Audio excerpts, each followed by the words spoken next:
Good morning, everyone, and welcome.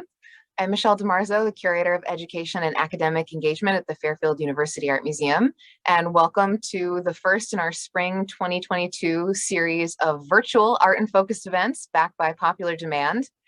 Unusually, this semester, we are going to do each of our art and focus events twice. We're going to do each object in the series. We're going to do it first virtually here on thequicklive.com.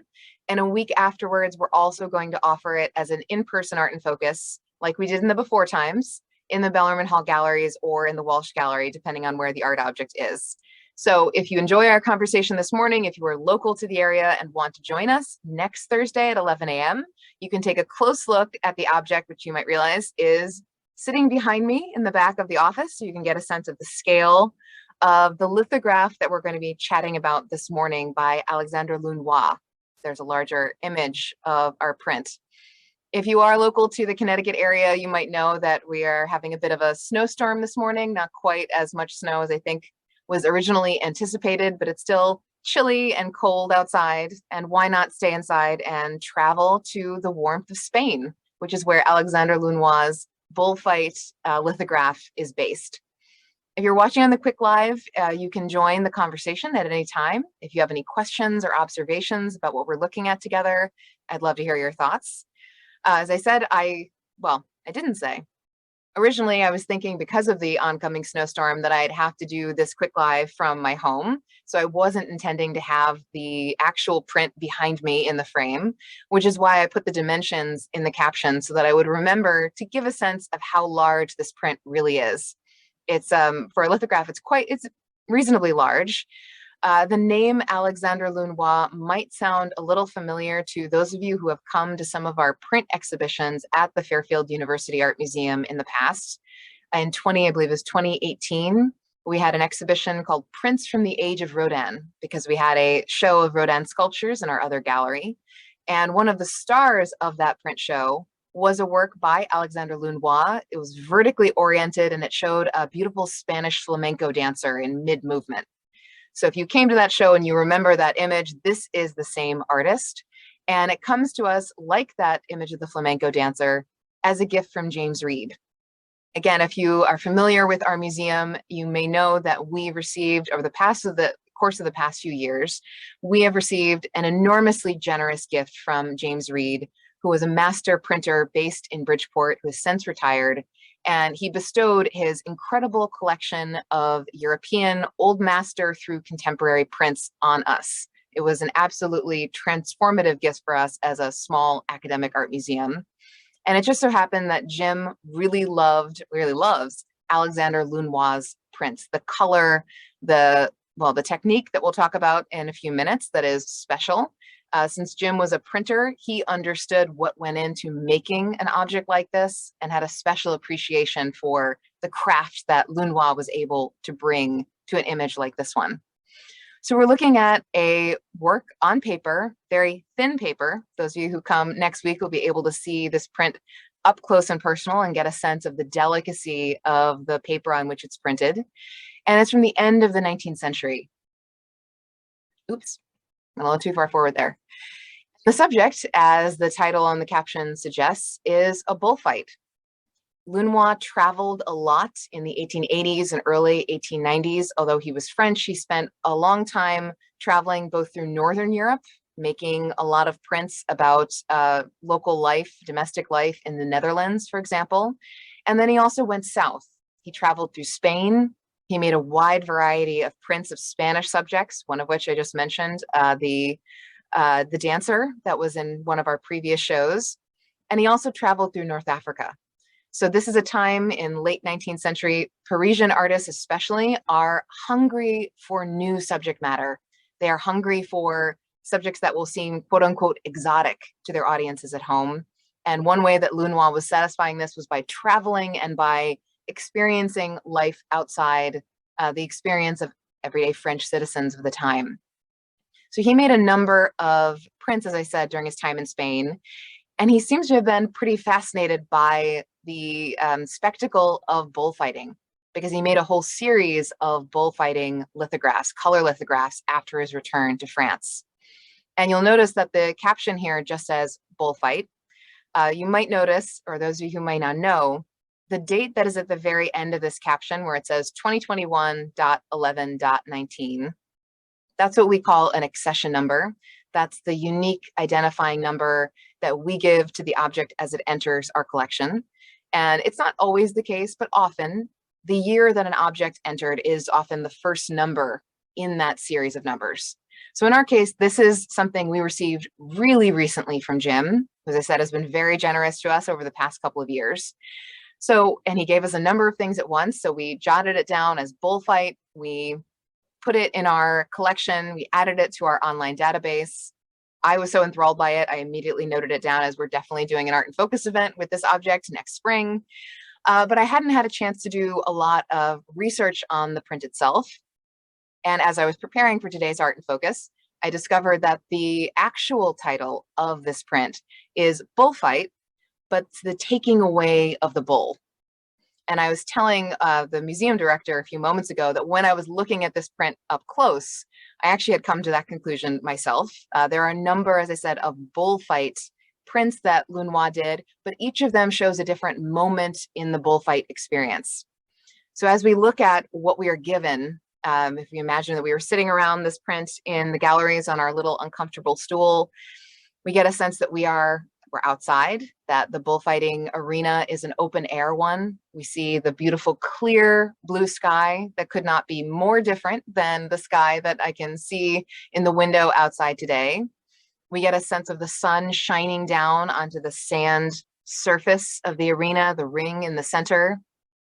And there's just sort of a hazy, sort of impressionistic sense of the other side of the arena, right? The far side of the arena, furthest from us.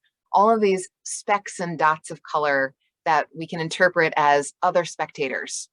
And we see a striped awning, maybe over the VIP section, over to the left. But where we're sitting, and we do in fact seem to be sitting, joining this crowd of people, we see their backs as they focus on the activity that's going on down in the ring.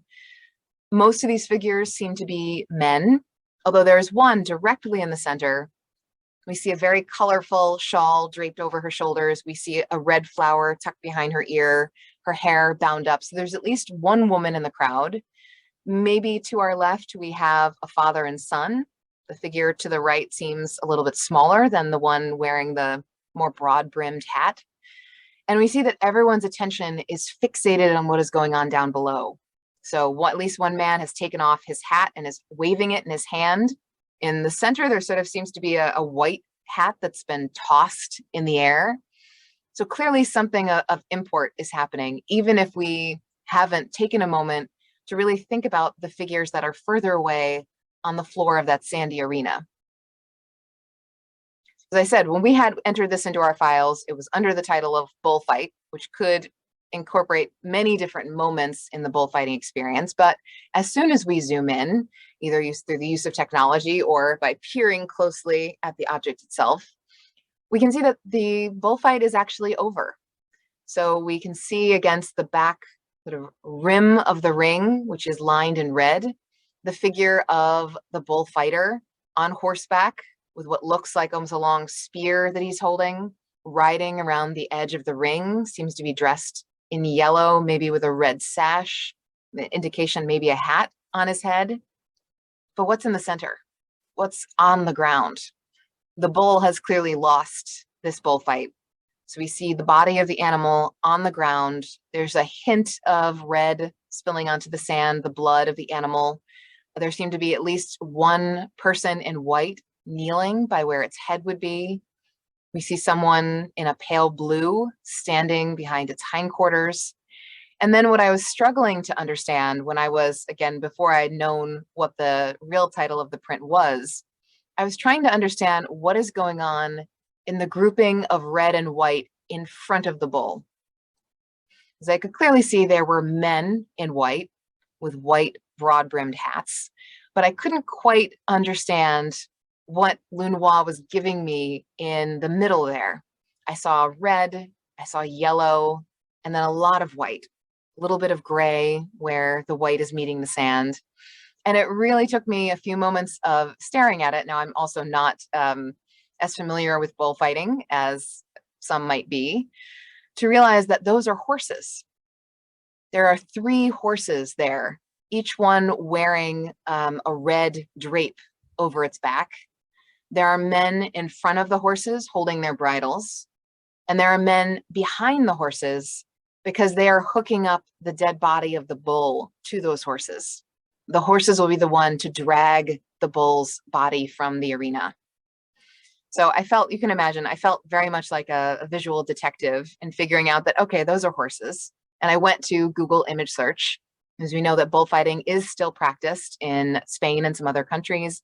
And indeed, I found photographs of this stage in the process. If the bull dies in the ring, horses are the ones that carry it away.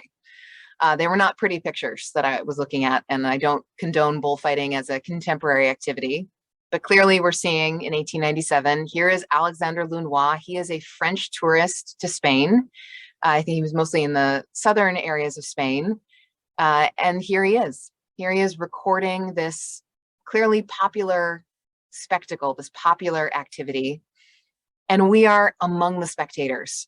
So he's positioned himself maybe where, maybe this is the cheap seats. He's certainly not under the striped awning. And the action is fairly small.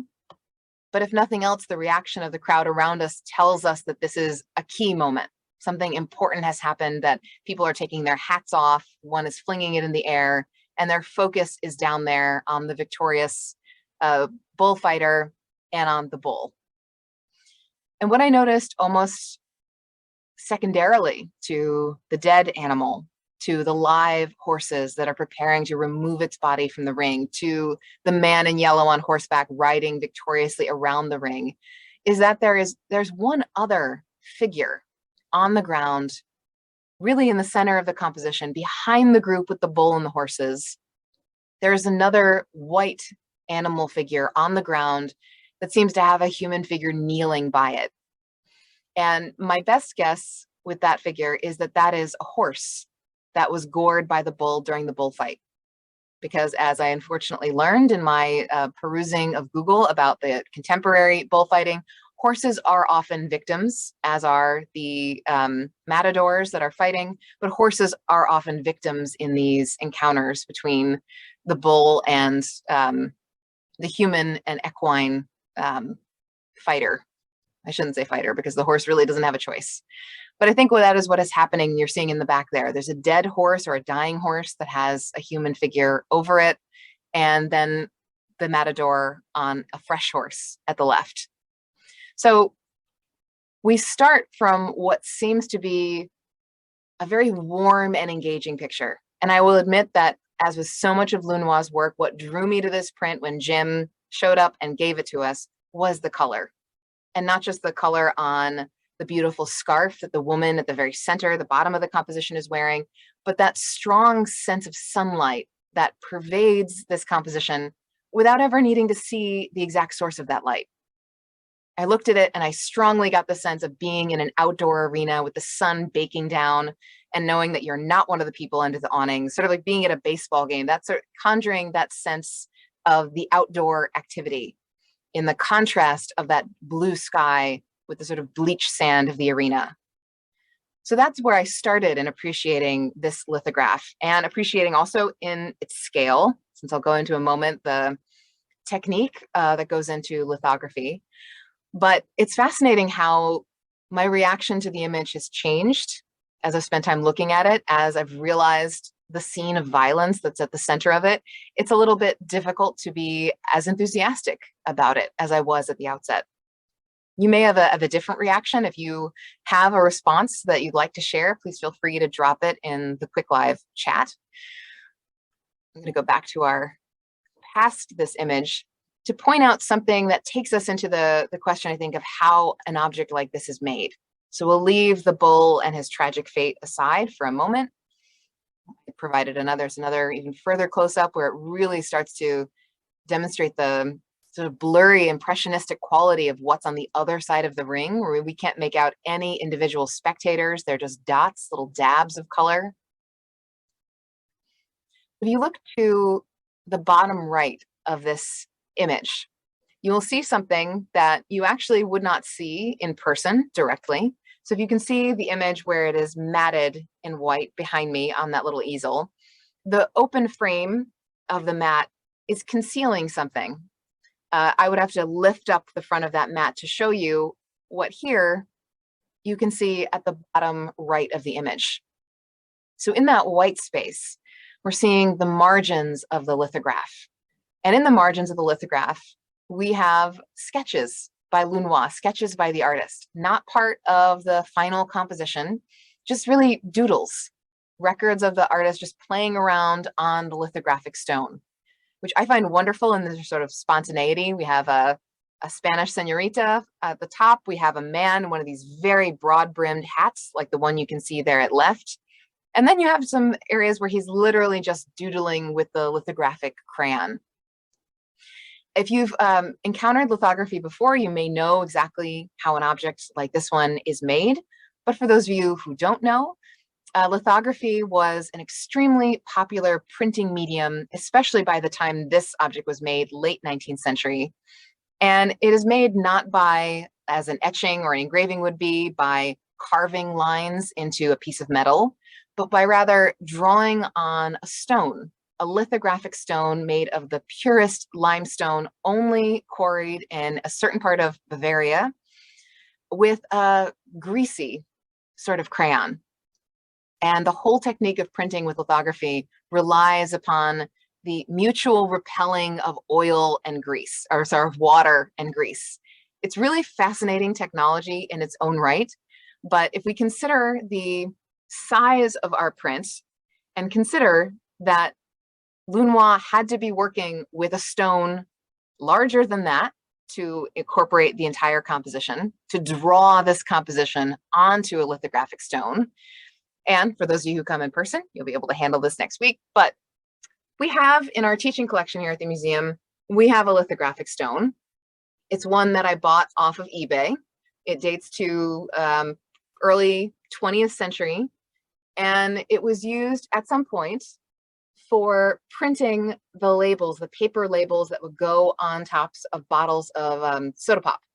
So these are just sort of little beverage labels that would go on top of the metal bottle cap. This thing is incredibly heavy for how small it is. That's the reason I love having it in the teaching collection, handing it to someone and they think, oh, well, it's, it's 6 inches, by 3 inches. How heavy could it be? This thing has to be 10 pounds. So one of the interesting things about lithography is that it was, in some ways, extraordinarily labor intensive. If you imagine having to maneuver an incredibly dense, heavy stone of that scale, oh, I'm putting it down very carefully so I'm not scratching the desk. It's incredible to think about.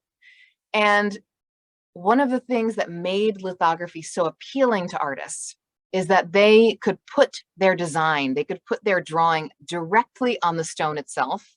So without needing to be mediated by carving into a block of wood or etching lines into a metal plate, they could freely draw and sketch. And that's what you're seeing on the margins there.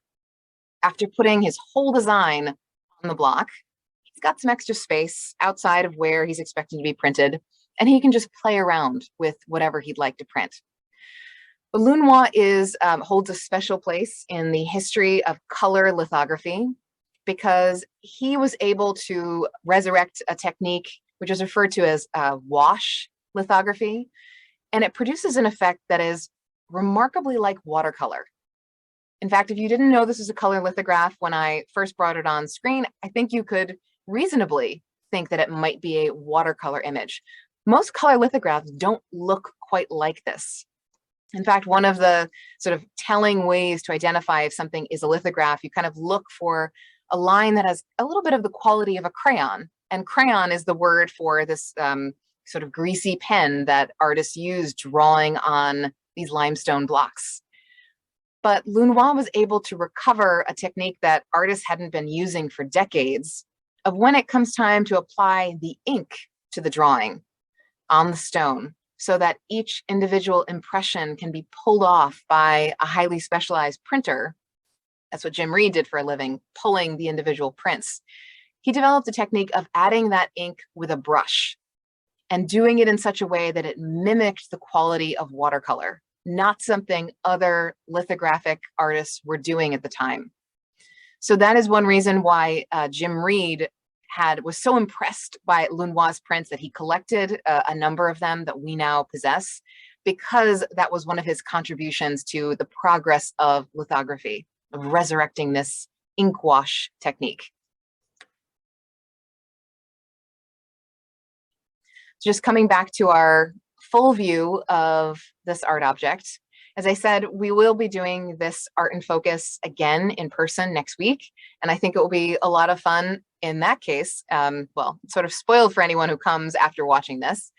But for people who will not be expecting, for example, to lift the outer mat and see the hand of the artist sketching a little doodle on the right side of the sheet, I think it's a marvelous surprise. I think if we exhibited this in an exhibition, we're right now using the mat that Jim had it in. If we had it rematted for an exhibition, I think we would purposely have it matted to show those marks. The word for them, French word for them, is just remarque, but they are sort of the little after effect doodles that you find on the margins of some lithographs. But we don't have it visible as it stands. So that'll be a fun, I think, experience for people to see that revealed when we do Art in Focus next week. And we get to hand around the lithographic stone, which I said is always fun to see people's surprise. And it's a wonderful addition to our collection, even though, as I said, the subject matter sort of leaves me less enthused than my original reaction. But nonetheless, we can appreciate what Lunois was doing in 1897, to have visited Spain, to have had this experience, and to be able to translate it so clearly once he's back in a printmaker studio in Paris, far from the site of the actual bullfighting ring, to conjure up the individuals, the people. And I didn't mention one of my favorite details in this print is the gentleman whose face we see in side profile. So standing next to the woman in the colorful shawl. And I just love the way that he's able to conjure up the shadow of his cheekbone, right? The shadow on the whole side of his face. That gives you such a great impression of his bone structure without ever being able to see him full on. So he does such a great job in conjuring the strength of this vision of a moment in Spain that he's remembering really years later. And it's just, it is a wonderful object. As I said, even if perhaps the subject matter leaves a little bit to be desired in terms of how we might contemporarily look at the subject. So we will be renaming this on our collections database, or rather I made the change earlier and it'll be pushed to our public-facing collections database later, so that we now know that the full title of this print is The Removal of the Bull, part of his Bullfight series.